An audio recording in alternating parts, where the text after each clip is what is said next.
บ่เคยลืมกลิ่นดินนาดอกน้อยกราบหมอนขอพรให้แม่พ่ออยู่ดีมีแหงคอยลูกคืนเมืองดังใบตองบ้านป่าพลัดถิ่นมาเป็นใบตองตรงอยากหวนคืนสู่บ้านทุ่งเป็นใบตองกุ้งบอกกล้ำรอเรือเมื่อหมดภาระบนเส้นทางของคนขายเงิน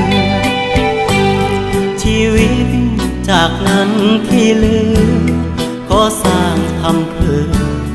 คนที่เฮาหา